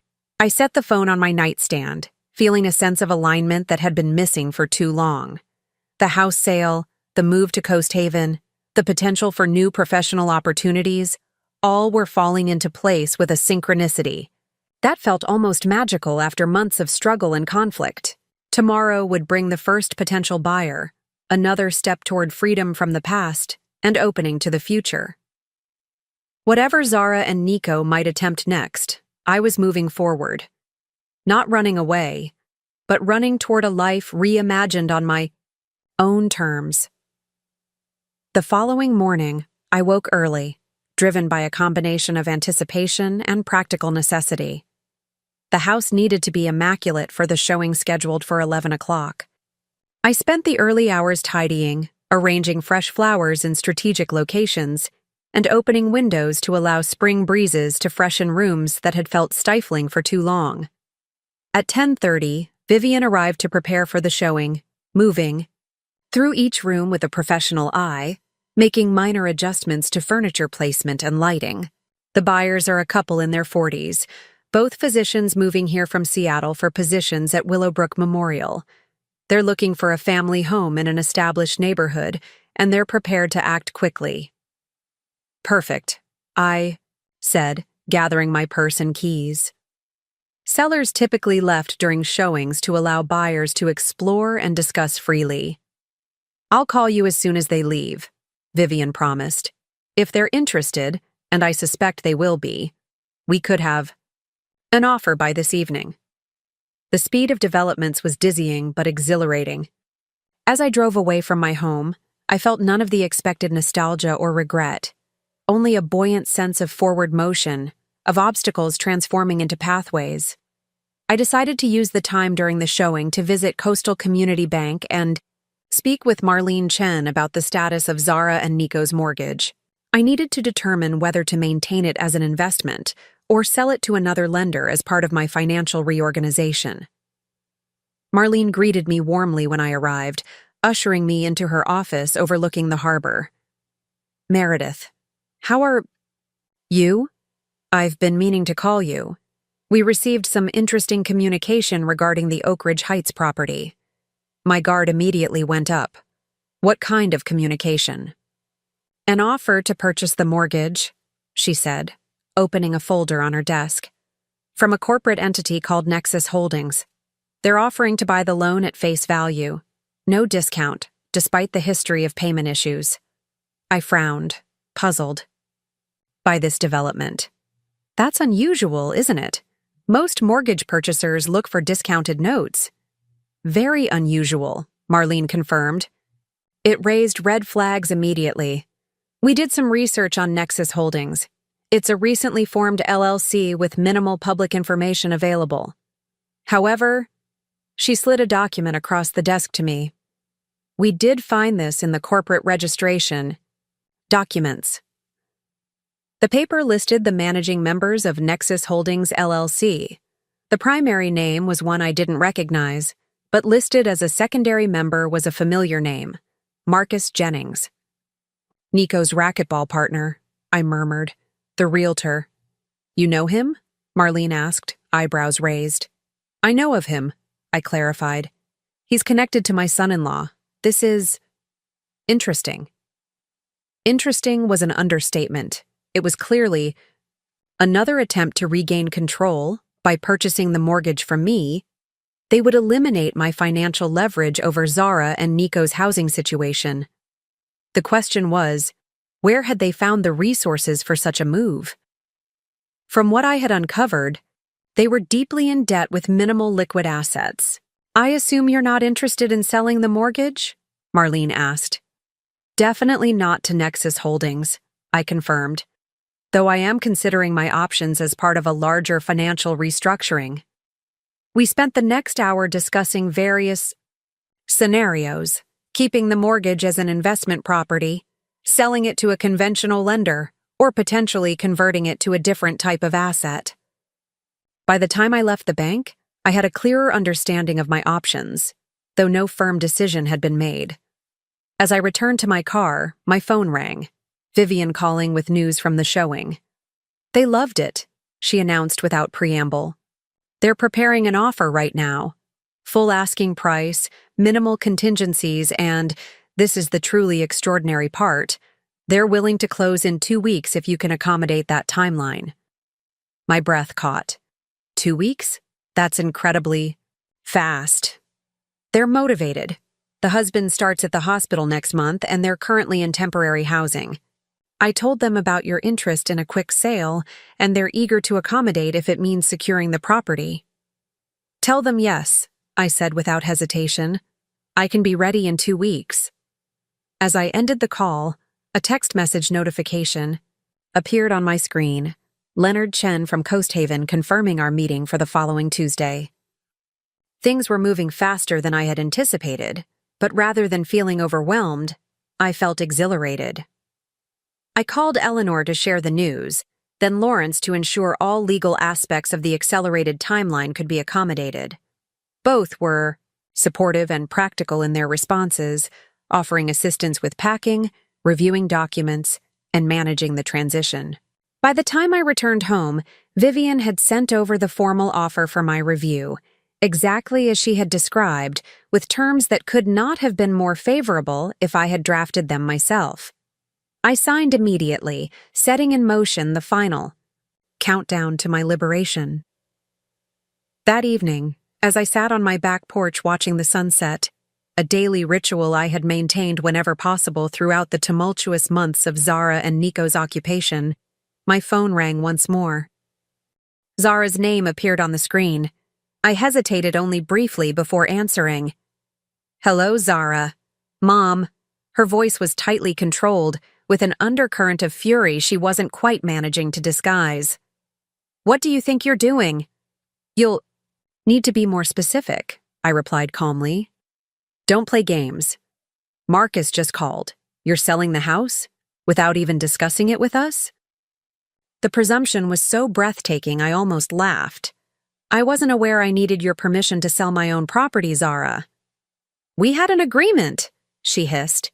You were going to transfer the deed to us. No, I corrected gently.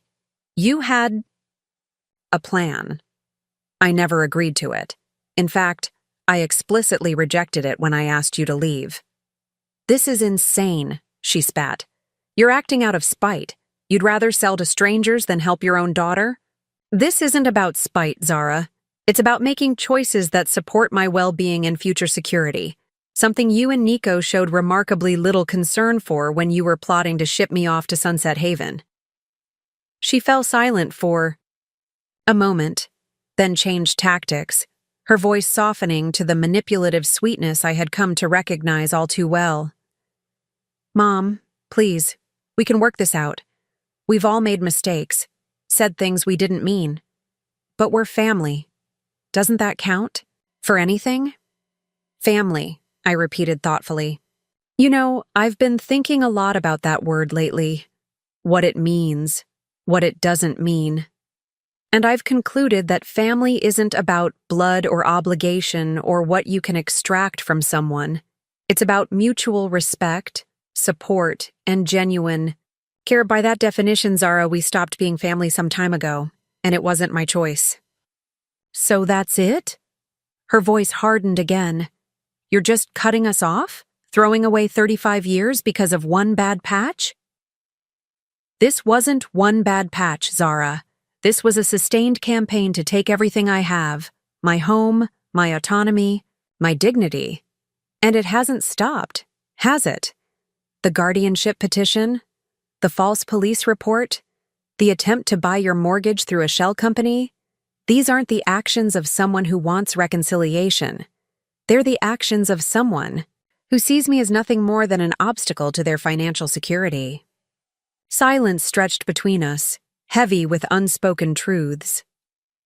The sale closes in 2 weeks, I continued when she didn't respond. I've instructed Lawrence to forward any remaining items of yours to the Victorian. I suggest you focus your energy on maintaining payments on that mortgage, as I have no intention of selling it to Nexus Holdings or any other entity associated with you or Nico. You'll regret this, she said finally, echoing her threat from the day they left, the one that had once pierced my heart, but now merely confirmed the wisdom of my decisions. No, Zara, I replied softly. I don't think I will. I ended the call and turned my attention back to the sunset, its amber and purple hues painting the sky in a reminder that endings often contain their own particular beauty. The next 2 weeks passed in a whirlwind of activity. With the help of Eleanor, Daphne, and Gloria, I sorted through 30 years of accumulated possessions, making deliberate choices about what would accompany me to my new life and what belonged to the past. The doctors from Seattle had signed all necessary paperwork within 24 hours of making their offer, and the expedited closing process was proceeding smoothly. 5 days after accepting the offer, I drove to Coast Haven for my appointment with Leonard Chen and to look at potential homes in the area. The coastal drive was spectacular, winding roads hugging cliffs that overlooked the Pacific, waves crashing against rocky shores, seabirds wheeling overhead in the clear blue sky. With each mile that carried me north, I felt layers of tension melting away, replaced by a growing sense of possibility. Coast Haven itself was exactly as I remembered, a picturesque community of colorful houses nestled between the mountains and sea, its downtown filled with art galleries, cafes, and small independent shops. The air carried the mingled scents of saltwater, pine, and freshly baked bread from the local bakery. Leonard Chen met me at the Coast Haven Arts Collective, a converted warehouse space now housing studios, classrooms, and a gallery that showcased local artists' work. In his early 60s, with salt and pepper hair and wire-rimmed glasses, Leonard had an easy manner and infectious enthusiasm for the arts community he had helped build. Eleanor speaks very highly of your work, he said as he showed me around the facility. We've been wanting to add botanical illustration to our workshop offerings for some time, but haven't found the right instructor. I'm flattered, I replied, genuinely touched by the opportunity. I've always enjoyed teaching, though my experience has been limited to community college courses and the occasional weekend workshop. That's perfect, Leonard assured me. Our students range from beginners to experienced artists looking to expand their skills.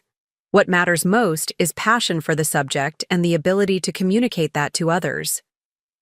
By the end of our meeting, we had sketched out a plan for a summer workshop series, 2 evening classes per week for 6 weeks, with the possibility of expanding the program if interest was strong. The timing couldn't have been more perfect, allowing me a few weeks to settle into my new home before teaching began. After leaving the Arts Collective, I met with a local realtor who had arranged viewings of 3 properties that matched my criteria. The first 2 were lovely but didn't quite feel right. One too large for my needs, the other too far from the town center. The third, however, captured my heart immediately. A small cottage perched on a gentle slope overlooking the bay. It featured a wraparound porch, large windows that flooded the interior with natural light, and, most importantly, a sun-filled room perfect for a home studio.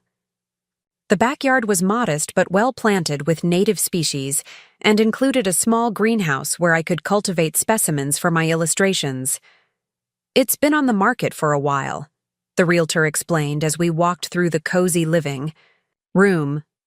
"The owner passed away last year and her children live out of state. They've just reduced the price, hoping for a quick sale." The synchronicity was striking. Another home awaiting new life, offered at precisely the moment I was ready to begin again. Without hesitation, I made an offer, contingent upon the successful closing of my Willowbrook property, but otherwise straightforward and clean. Driving back to Willowbrook that evening, I felt a profound sense of rightness, as if each piece of my future was falling into place with an ease that confirmed I was moving in the direction my life was meant to take. For the first time in longer than I could remember, I was making choices based not on obligation or others' expectations, but on my own desires and well-being. The contrast with the manipulation and constraint I had experienced under Zara and Nico's influence couldn't have been more stark.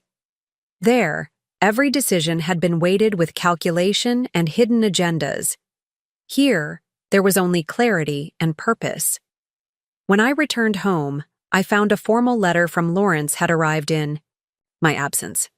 The guardianship petition had been dismissed by the court, based on both the fraudulent nature of the medical assessment and the clear evidence I had provided of my cognitive competence and financial acumen.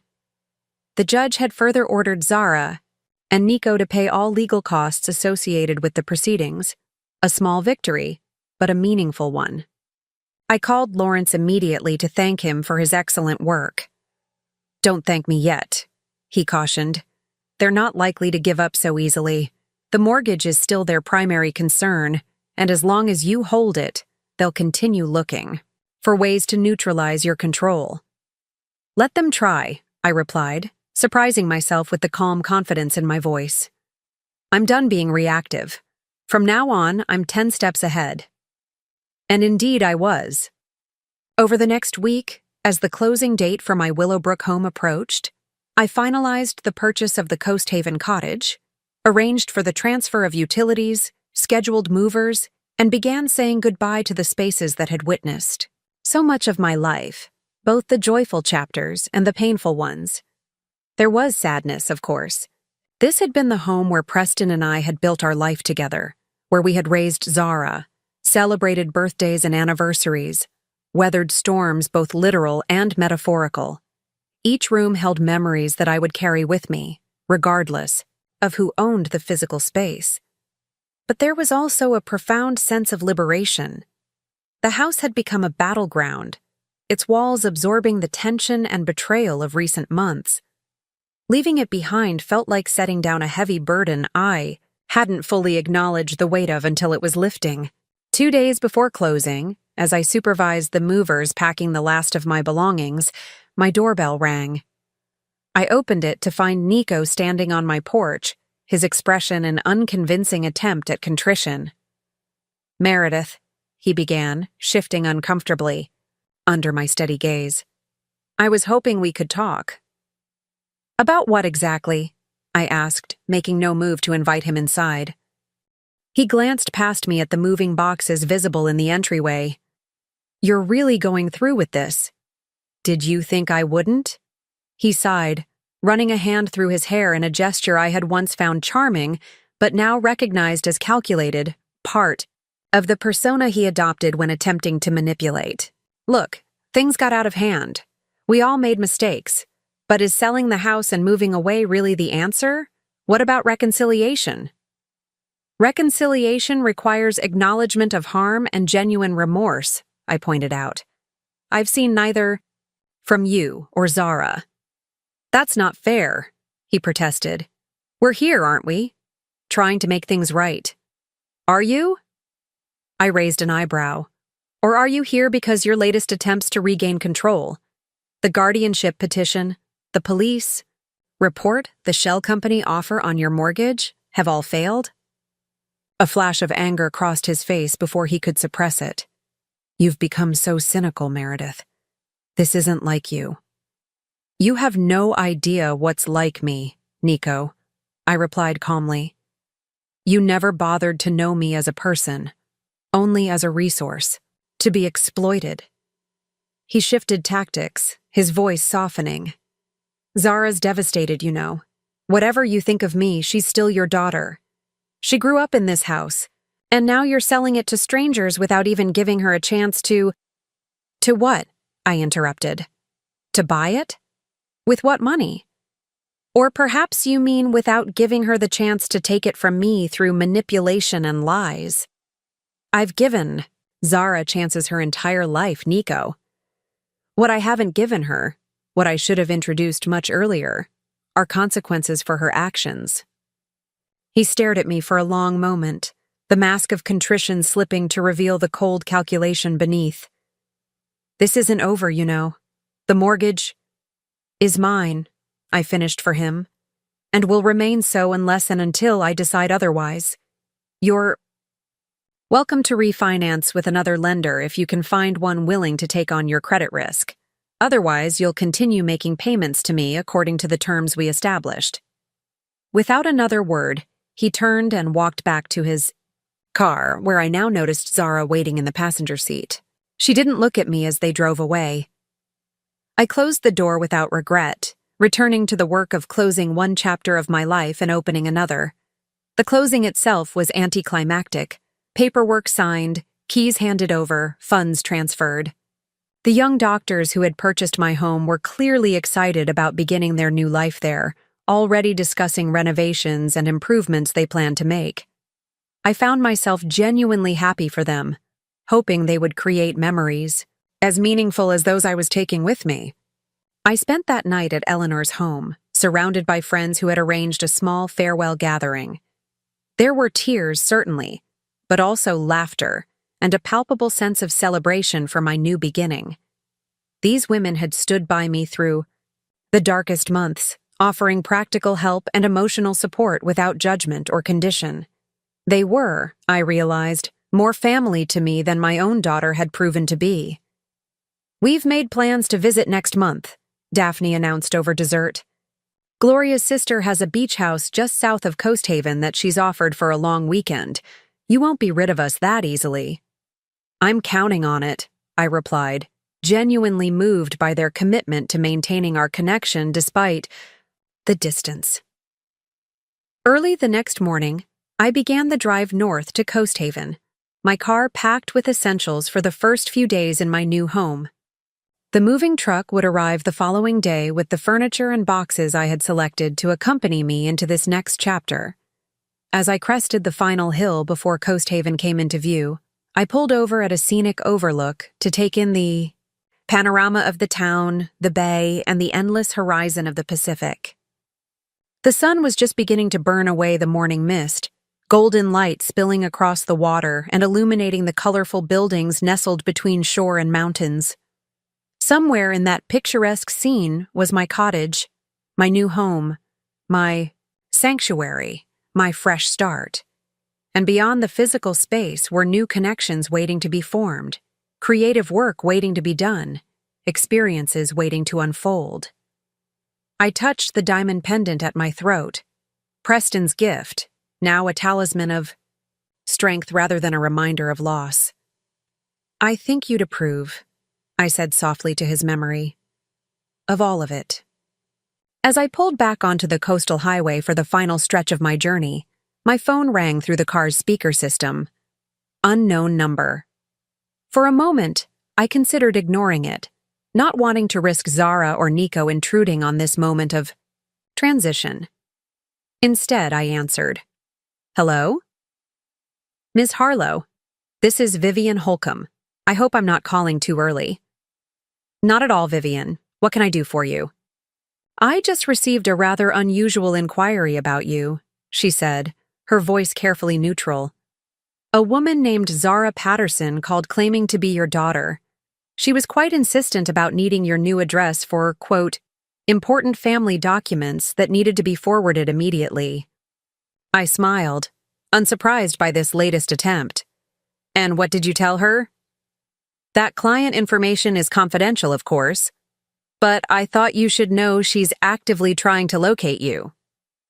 Thank you for the heads up, Vivian, and for maintaining my privacy.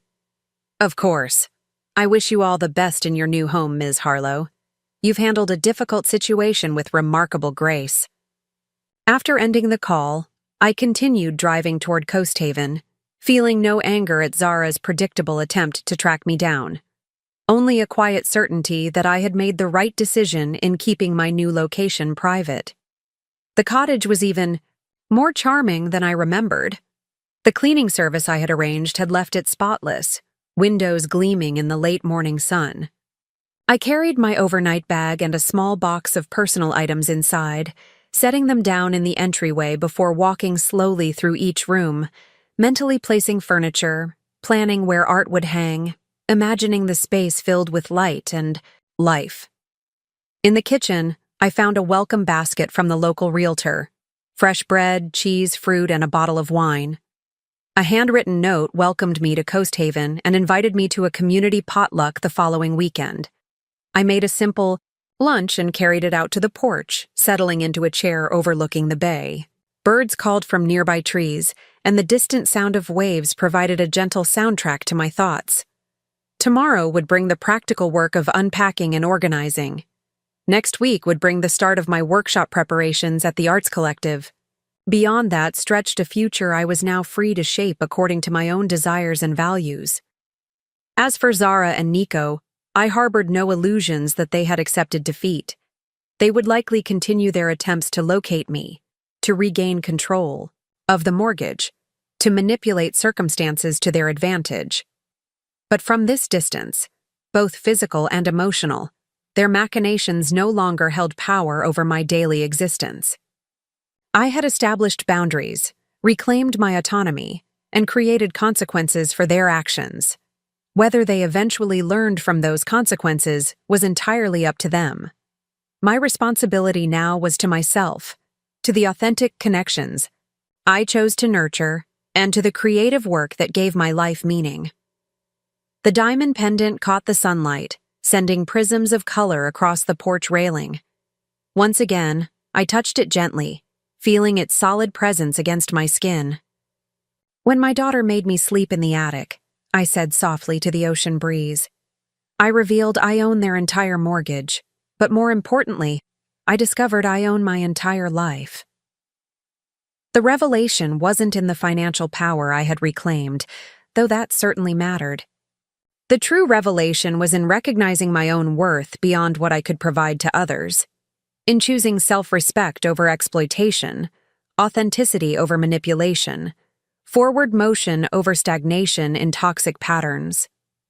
As the afternoon sun warmed my face, I closed my eyes and breathed deeply, filling my lungs with salt air and possibility. Whatever challenges tomorrow might bring, I would face them from a foundation of strength and clarity that no one could take from me again. My home was now truly my own. Not just the physical structure with its welcoming rooms and ocean views, but the life I had chosen to create within and beyond its walls. Up next, you've got 2 more standout stories right on your screen. If this one hit the mark, you won't want to pass these up. Just click and check them out.